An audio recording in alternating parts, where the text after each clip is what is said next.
Salut la team, bienvenue à toi dans un nouvel épisode de Booste ton potentiel et ose révéler ta véritable identité. Et aujourd'hui, on va parler pleine lune en Gémeaux. Un moment qui sent la clarté mentale, la libération des non-dits et la possibilité de remettre un peu de vérité dans ta vie, même celle que tu caches sous le tapis en mode plus tard. Installe-toi confortablement, respire et laisse ton corps se déposer. Aujourd'hui, on va parler de ce que cette lune vient remuer chez toi et comment tu peux l'utiliser pour te réaligner, t'expanser et arrêter de t'éparpiller un petit peu partout comme une pochette surprise émotionnelle. Alors, prends une tasse de thé, un café et c'est parti. Cette lune est à 0 degré de l'impulsion du j'ose, du j'arrête de tourner autour du pot. En Gémeaux, elle vient un peu toucher la parole vraie, celle que tu n'oses pas dire même quand ton corps hurle, vas-y balance. Puisqu'il va y avoir cette dualité, ce tiraillement intérieur entre ce que tu veux vraiment et ce que tu crois devoir faire pour plaire, pour performer ou pour cocher toutes les cases. Le mental, lui, qui s'emballe et analyse un petit peu trop d'ailleurs, et va te raconter des histoires, hein, peut-être pas celles que tu as envie d'entendre d'ailleurs, et va peut-être même t'éloigner de toi-même. Et pour finir, nous avons donc le corps. Le corps, lui, il ment jamais. Donc lui, si tu as bobo dans ton corps, c'est qu'il y a une pause à faire, c'est qu'il y a une petite introspection à faire et revenir à soi tout simplement pour pouvoir continuer dans ton développement personnel et puis surtout de mieux comprendre à t'écouter et à être connecté à ton intuition intérieure. En gros, cette pleine lune ouvre une grande porte pour un réalignement féminin. Ramener ton mental au service de ton essence et pas l'inverse. Arrêter de te suradapter, donc essaye de t'écouter plus en profondeur. Est-ce que quand tu dis oui avec la bouche, ton corps dit oui ou est-ce que ton corps dit non? Et dire ce que ton âme ne peut plus taire. Là, ici, vraiment, il y a un retour à soi qui est très important, mais également une dualité entre ce que tu veux vraiment et ce que tu fais vraiment pour l'obtenir. Alors, comment cette pleine lune va nous toucher concrètement? Alors, les Gémeaux viennent pour interroger tout ce qui, dans ton quotidien, et disperse ton énergie. Donc, trop de projets ouverts, par exemple, trop de dossiers ouverts et que tu n'arrives pas à gérer, ou en tout cas pas tous en même temps. Trop de je verrai plus tard, donc les fameuses actions que tu mets sous le tapis. Trop de je dis oui pour ne pas froisser, mais du coup, je n'écoute pas mon intériorité et je n'écoute pas mes vrais besoins, tout simplement. Je suis pas câblée sur la même radio que mes besoins. Et trop de pensées qui tournent en boucle, donc là, c'est le mental qui mouline matin, midi et soir. Et trop de pression en interne, à tout vouloir, tout diriger, tout contrôler, tout comprendre, tout anticiper. Tu vas exploser en fait. Et pour peu que tu sois comme moi, auto-entrepreneuse ou que tu aies un poste à responsabilité, ton entreprise ou en tout cas les responsabilités qui te sont données vont être un prolongement de toi. Donc quand ton mental s'emballe, pardon, ton business, ton activité part en zigzag. Quand ta vérité s'étouffe, ton message perd de son magnétisme. Quand ton corps, quand tu ne l'écoutes plus ou n'est plus écouté, bah, tout devient plus lourd en fait à porter. Donc cette nouvelle lune, pardon, cette pleine lune, je vais y arriver, vient remettre les compteurs à zéro. Elle te demande, qu'est-ce que je ne veux plus trimballer dans ma tête, dans mon énergie et dans mon poste, dans mon entreprise? Et la réponse, en fait, elle est déjà dans ton corps. Alors, je vais te dire exactement ce que j'ai dit à une de mes Zumbettes mardi dernier, qui fait actuellement un travail de développement personnel et de nettoyage énergétique très profond afin de pouvoir renaître. Elle a fait un burn-out professionnel et donc souvent après un burn-out, on a un besoin de développement personnel, de revenir à soi et d'essayer de comprendre ce qui s'est passé et souvent de nettoyer le transgénérationnel, le karmique, etc., etc. Donc c'est là aussi ce que moi je fais avec les clientes que j'accompagne. Et je lui ai conseillé vraiment, dans un premier temps, déjà de lâcher prise, parce que j'avais vraiment l'impression qu'elle se mettait un petit peu la rate au courbouillon. Déjà, il faut accueillir la situation. Tu es en burn-out, tu es dans une situation qui ne te convient plus. Déjà, accueille cette situation, c'est déjà bien énergisant parlant. C'est-à-dire que là, tu dois récupérer ton énergie. Ensuite, fais un soin énergétique qui te permet de réaligner tous tes chakras, réharmoniser tous tes chakras pour que ton énergie circule à nouveau dans ton corps et que tu retrouves tes pleins pouvoirs et c'est-à-dire tes pleines capacités de décision. Ton corps, c'est ton temple et c'est d'ailleurs pour ça que j'ai appelé ma méthode Isis pour faire référence justement au temple égyptien et à toutes ces déesses consciente de leur puissance et capable de la faire libérer, de la faire émerger, de la faire rayonner grâce justement à leur pouvoir, mais également à leur capacité de s'aimer et de s'accepter telles qu'elles étaient. Parce que la puissance et le pouvoir, parfois, ça fait peur.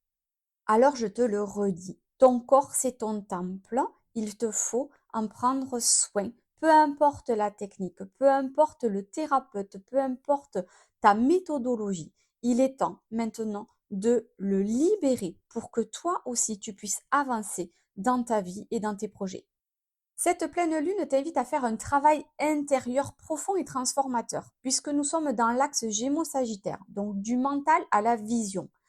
Le soleil en Sagittaire éclaire ta mission, ton expansion, ton besoin de vérité et ton désir viscéral d'être libre. Tu te retrouves dans un face-à-face entre je pense, le Gémeaux, et je sais, le Sagittaire. Et la Lune te dit clairement, arrête d'écouter ce qui tourne dans ta tête et commence à écouter ce qui résonne dans ton ventre, dans tes tripes, dans ton corps, dans ton cœur même. Pose ta tête et vraiment réfléchis avec ton cœur, tes tripes, je le redis. Maintenant, comment? Comment je fais concrètement pour utiliser les énergies de cette pleine lune?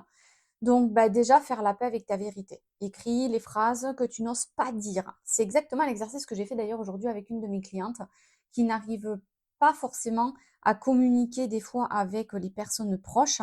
Donc, on a travaillé sur ce système de communication un petit peu. Donc, je t'invite par exemple à utiliser la technique de l'assertivité. C'est toujours utile. Fait, effet, ressenti, solution.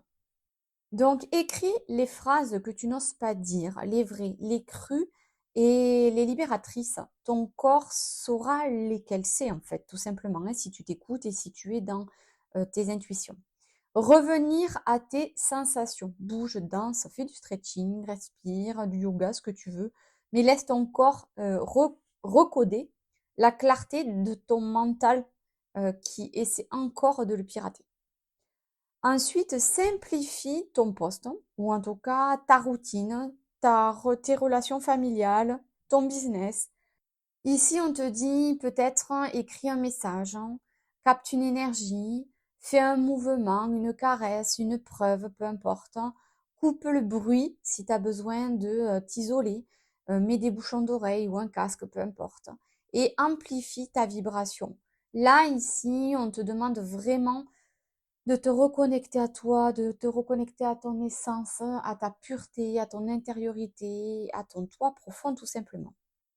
Cette pleine lune, et notamment sur cette première semaine de décembre, elle nous dit vraiment qu'il faut qu'on soit plus nous-mêmes. Donc sois plus toi, car plus tu seras toi, plus tu vas attirer ce qui te correspond. Alors selon ton signe astrologique, elle peut aussi te dire sur la première semaine de décembre, j'entends, d'être peut-être plus à l'écoute de toi, de tes besoins et de tes aspirations, de tes envies, vraiment de prendre un temps d'introspection pour quand même, parce qu'il y a une partie de mise en action. Donc, il y a quand même cette notion de je passe à l'action, parce que le Gémeaux quand même et le Sagittaire, il passe à l'action. Donc, du coup, il y a ce côté de je fais le point sur ce qui ne me correspond pas, je revois peut-être un partenariat, que ça soit dans mon couple, je revois ma posture dans mon couple, je revois ma posture de chef d'entreprise, je revois ma posture de manager. Peu importe, ici, on va te demander de taper du poing sur la table sans vraiment taper du poing sur la table. C'est-à-dire affirmer qui tu es, affirmer ce dont tu as envie, ce dont tu as besoin, ta vision et ta vérité, tout en étant dans la douceur. Parce qu'en fait, les énergies sont quand même assez douces. Et pour autant, dans l'action. Donc l'action, elle peut être douce, mais présente. Et surtout efficace. Pour finir, passons à notre tirage de cartes. Je t'invite comme à l'accoutumée à t'installer confortablement, peut-être mettre pause d'ailleurs si tu le souhaites. Et prends 3 profondes respirations, connecte-toi à ta question et choisis le chiffre 1, 2 ou 3. Inspire et souffle. Si tu as choisi la carte 1, c'est la carte de la nouvelle lune. Tu es sur le point de prendre un nouveau départ et potentiellement ce nouveau départ aura lieu donc à la fin du mois de décembre lors de la nouvelle lune. Relève donc la tête, oublie tes erreurs et ressens un regain d'initiative t'envahir. Il est temps maintenant d'ailleurs de faire ton bilan 2025. Ton bilan de l'année 9 qui te permettra de faire la liste des petites graines que tu veux planter en année 1, c'est-à-dire 2026. Carte 2. Le soleil. Trouver l'équilibre. Qu'est-ce qui est déséquilibré actuellement dans ta vie? Le pro, le perso, ton couple, ta famille, ta créativité, ta santé, peu importe. Ici, on te demande de mettre ton attention sur ce dont tu as besoin, sur revenir à l'équilibre et faire ce qu'il faut pour atteindre cet objectif. Carte 3, Lilith. Lilith est donc une déesse qui t'invite à revendiquer ton pouvoir. Peut-être qu'on a voulu te réduire au silence, qu'on a voulu te rabaisser, t'humilier et que ça t'a blessé et que tu ressens une grande colère en toi. Lilith t'invite donc à te relever, à affirmer ta vérité et à embrasser tes parts d'ombre et de lumière. Accepte-toi tel que tu es. Ton courage te guidera. Et pour finir, en Totodec, nous avons Hécate. Le changement est important pour grandir et avancer. Cette déesse te dit de te libérer de ce passé qui t'empoisonne, qui t'emprisonne, par le moyen qui viendra à toi par synchronicité. Tu ne peux pas avancer si tu nettoies pas ce qui s'est passé. Bon, on est bien d'accord que les énergies de la pleine lune et les cartes que je viens de te sortir sont carrément raccords, hein? Bon.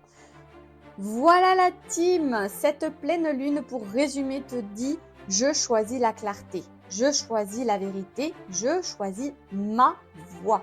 Je cesse de me disperser, je reviens à moi, corps, cœur, vision. Aligné, libre, vivant, vivante. Maintenant, peu importe où tu te trouves, dans le bus, dans le métro, devant la machine à café, on va chanter, on va se booster, se motiver pour tout le reste de la journée en chanson. Chantons, dansons sur Soleil bleu de Louisa.